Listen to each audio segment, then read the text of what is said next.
پاک فوج نے افغان فورسز کی جارحیت کی کوشش ناکام بنا دی، افغانستان کو بھاری نقصان۔ پاکستان نے نوشکی غزنالی سیکٹر پر افغان فورسز کی جارحیت ناکام بنا دی۔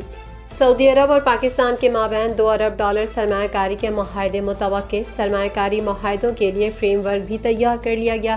نجی شعبہ پاکستان میں اپنے لوکل نمائندے تعینات کر کے سرمایہ کاری کا حجم بڑھائے گا۔ کراچی شدید گرمی کی زد میں، سمندری ہوائیں بند، سپر ہائی وے پر تیز ہوا کے ساتھ اچانک بارش، گلگت بلتستان اور کشمیر میں موسم خشک اور مطلع جزوی طور پر ابرآلود رہنے کی توقع۔ نتن یاہو کی لبنان کو غزہ بنانے کی دھمکی، لبنان میں حزب اللہ کے 185 اہداف جبکہ غزہ میں حماس کے 45 مقامات پر حملے۔ نتن یاہو کا کہنا ہے کہ لبنان کو غزہ کی طرح تباہی کا سامنا کرنا پڑے گا۔ ایلون مسک کی امریکی انتخابات سے متعلق اہم پیش گوئی، ایلون مسک نے امریکی صدر پر تنقید کے نشتر چلا دیے۔ ایلون مسک کا کہنا تھا کہ امریکہ میں جمہوریت کے تحفظ کے لیے ڈونلڈ ٹرمپ کا جیتنا ضروری ہے۔ Islamic Finance TV, the only TV channel of the fastest growing Islamic economy in the world and the prime mover of Islamic finance news. Follow us on our social media handles and watch our reports and educational program at www.islamicfinancetv.com. For advertisement, please contact us at islamicfinancetv@gmail.com. Pakistan کی جانب سے Pak Afghan border Noshki Ghaznali sector میں Afghan forces کی جانب سے جارحیت کو ناکام بنا دیا گیا۔ پاک افغان بارڈر پر فائرنگ کے تبادلے کا واقعہ اس وقت پیش آیا جب پاکستانی فورسز کی جانب سے باڑ کی مرمت کا کام جاری تھا۔ پاکستان کی مؤثر جوابی کارروائی سے افغان فورسز کو بھاری نقصان اٹھانا پڑا۔ سیکیورٹی ذرائع کے مطابق افغان فورسز کی جانب سے پاکستان کی پوسٹوں پر فائر کھولا گیا اور پاک فوج نے جوابی کارروائی میں افغان چوکیوں کو نشانہ بنایا۔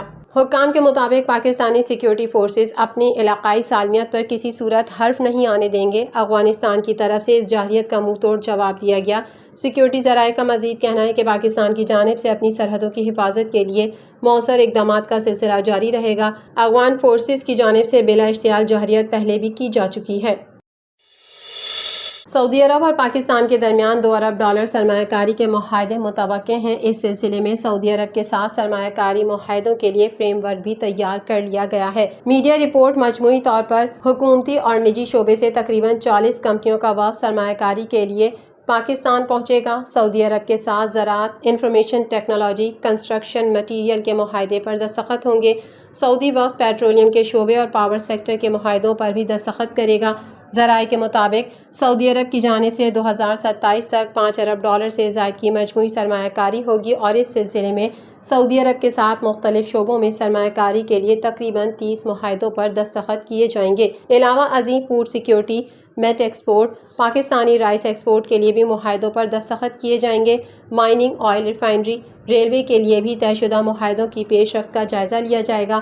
پہلے مرحلے میں سعودی عرب سے نجی شعبہ پاکستان میں تقریباً $1 ارب کی سرمایہ کاری کرے گا۔ نجی شعبہ پاکستان میں اپنے لوکل نمائندے تعینات کر کے سرمایہ کاری کا حجم بڑھائے گا۔ سعودی عرب کی جانب سے پاکستان میں زیادہ سرمایہ کاری نجی شعبہ کرے گا۔ سعودی عرب کا سرکاری وفد سعودی فنڈ فار ڈیولپمنٹ کے تحت منصوبوں پر بات چیت کرے گا۔ سرکاری ادارے اور نجی شعبہ دونوں کی پاکستان میں الگ الگ حکام سے ملاقاتیں شیڈول ہیں۔ ذرائع کا کہنا ہے کہ حکومتی سطح پر سرمایہ کاری کے لیے ریگولیٹری منظوری دے دی گئی ہے جبکہ NOC سے متعلقہ پیش رفت کا جائزہ بھی لیا جائے گا۔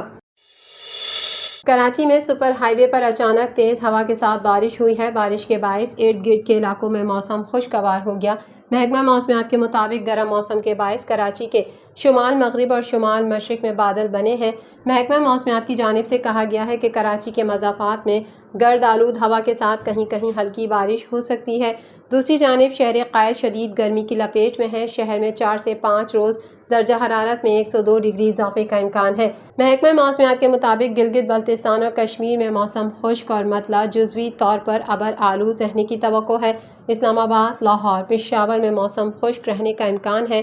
تفصیلات کے مطابق کراچی میں سمندری ہوائیں جزوی طور پر معطل ہونے کے باعث حبس کی کیفیت ہے۔ شہر میں آج درجہ حرارت 40 ڈگری تک رہنے کا امکان ہے۔ موسم کا حال بتانے والوں نے کہا کہ دن میں زیادہ تر شمال مغرب سمت سے ہوائیں چلیں گی۔ صبح کے اوقات میں ہوا میں نمی کا تناسب 60 سے 70%، جبکہ دن اور شام کے اوقات میں نمی کا تناسب 25 سے 35% رہے گا۔ محکمہ موسمیات کا کہنا ہے کہ شہر میں 4 سے 5 روز درجہ حرارت 1 سے 2 ڈگری اضافے کا امکان ہے، جبکہ اکتوبر میں درجہ حرارت 35 سے 40 ڈگری تک رہے گا۔ اسرائیلی وزیر اعظم نیتن یاہو نے لبنان کو غزہ بنانے کی دھمکی دے دی۔ ادھر اسرائیلی فوج نے دعویٰ کیا ہے کہ گزشتہ روز لبنان میں حزب اللہ کے 185 اہداف، جبکہ غزہ میں حماس کے 45 مقامات کو نشانہ بنایا ہے۔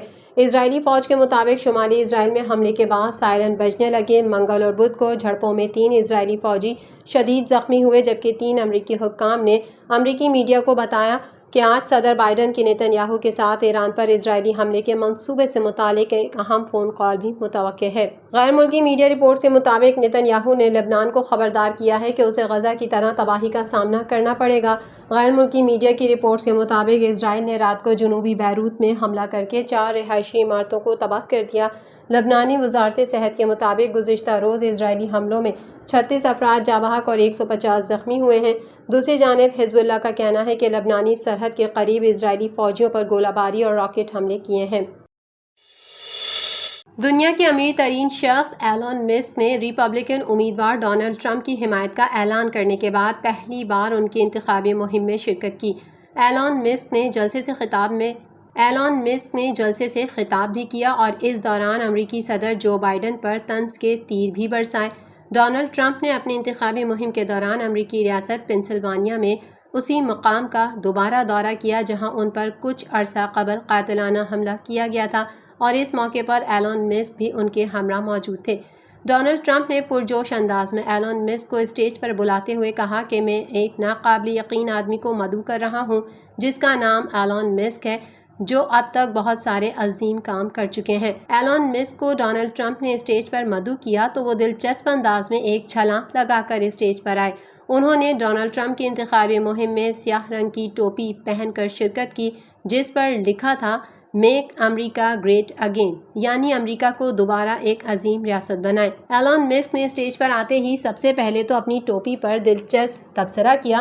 انہوں نے جو بائیڈن پر طنز کرتے ہوئے کہا کہ ہمارے پاس ایک صدر ایسا ہے جو جہاز کی سیڑھیوں پر چڑھتے ہوئے لڑکھڑا جاتا ہے، اور دوسرا صدر وہ ہے جو گولی لگنے سے زخمی ہونے کے باوجود بھی ڈٹ کر کھڑا ہے۔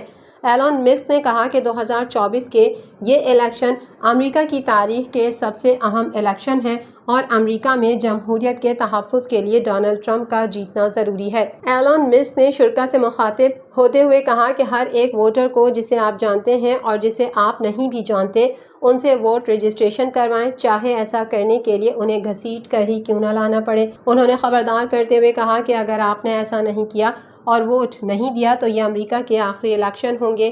یہ میری پیش گوئی ہے۔